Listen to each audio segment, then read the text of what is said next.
you need to figure out essentially your number, and that number being your caloric intake on a daily basis just to function. And our numbers are completely different. Like I did it at Equinox, did the whole BMI testing and all that. And I should consume 2,900 calories a day just for like my bone and muscle mass to function, which is crazy because it a little bit more than I thought. Yeah. But with working out and all that, like that's a number for me. You being, 6'7" instead of 5'10", and having larger muscle mass, you'll have a way higher number than me.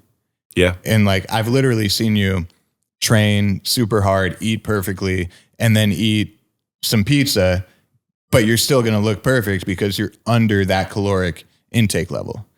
Yeah. And you physically can't gain weight if you're under that caloric intake, essentially. Yeah. And I think it comes down to a lot of it's like maintaining or growing muscle. It takes a lot more protein and calories than you would think naturally off the bat.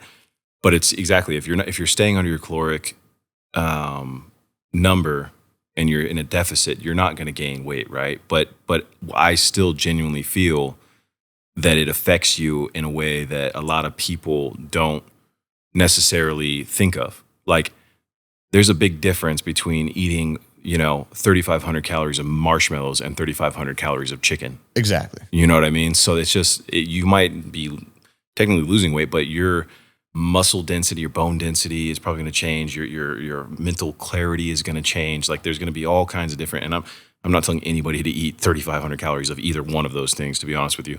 But you got to figure out what works for you. And our bodies they're so different, and then our goals are different, and then our metabolisms are different. We can speed it up and slow it down. That's what happens over time when you start gaining weight, is you slowly, because of your habits, because of the food you're putting in your body, because of the processed foods you put on your body, it slows down, and then you're not able to burn fat on a regular basis as quickly or as good. And then what you can do is fix your diet and your timing of your nutrition and the food you're putting in your body, and then you speed up your metabolism. And then now your new baseline is completely different, but you're burning fat on a regular basis, and you're staying healthier all around because of the way you're eating. And so that's something that I was looking into recently, and there was this doctor that was talking about it, and nutritionist, and he said, you hear people who are vegan and they talk about how they feel incredibly better after they switch to being vegan, or people that do keto and they feel so much better once they turn to being keto.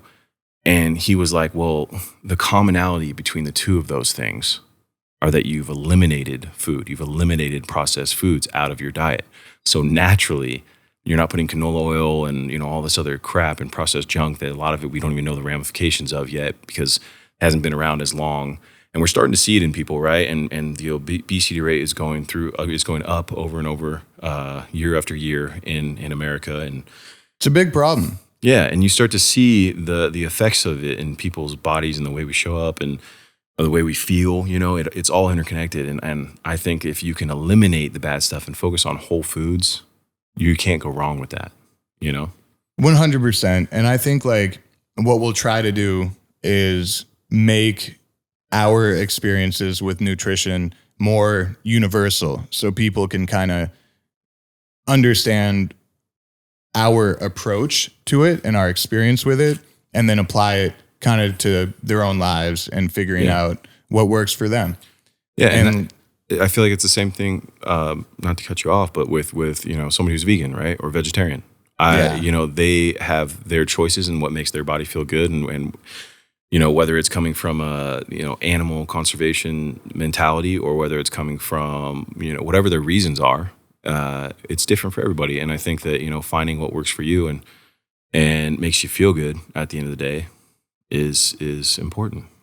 Totally. And like, again, from like, I'm just going to keep saying it, from like a normal person's perspective, like I still think protein is incredibly important. And like, I will never be vegan because I think having that muscle mass, especially when you get older, I mean, look, it is so important to have. Like when you get really older, you start falling down and stuff like that. I mean, it could be the difference of like really bad scenarios of if you can either like grip or pick yourself up or having like the muscle to support the fall, and all that comes into play. And you can't build muscle mass when you're older as well, right? You have lower testosterone levels, and it's way harder to do. So having it when you're younger is very important to when you get to that stage.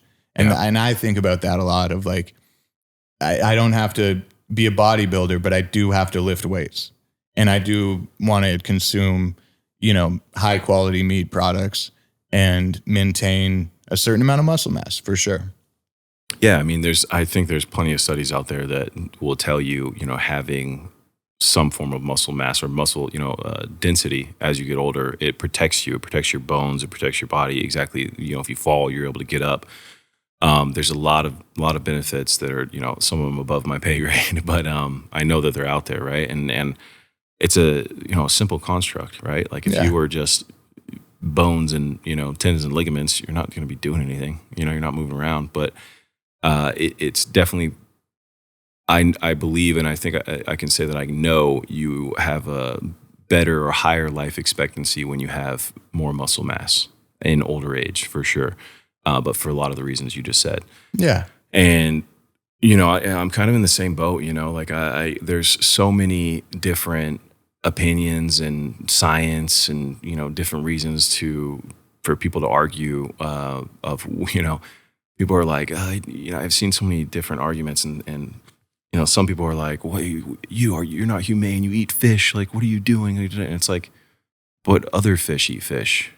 And I'm not saying I'm a fish, right? But I know it's a clean, healthy protein that fish sticks. Yeah, and I feel like when you look into meats too, there's so many vitamins and minerals that are within a healthy meat that benefit our body, whether you look at. And I'm not saying that I'm right or I'm wrong, and that you should be eat meat or not. That's for each individual to choose and make up their own mind and what works best for them and what they think's healthy. But I think there's definitely ramifications of the way that we get food and everything. But what the importance is, what is it for you? Like for me, I could be wrong, but I don't know any other way to put on the amount of muscle that I am trying to maintain and grow without proteins that are, for me, dairy based, and meat proteins. I like to add in other complex proteins. I get stuff from veggies. I get, I'm staying away from them with my diet. My diet's pretty clean right now, but you've got a lot soy and nut protein, pea protein. Yeah, I stay away from soy because it's gonna lower my testosterone levels. Very high in estrogen, right? Yeah, it definitely increases your that. But some will say it's minimal, some will say it's not. But to me, if it does it at all, that's the opposite of the direction I want to go as a male, right? As a man, and for my goals. So. I just try to keep it balanced. Again, personal goals. Yeah, right? Yeah, exactly.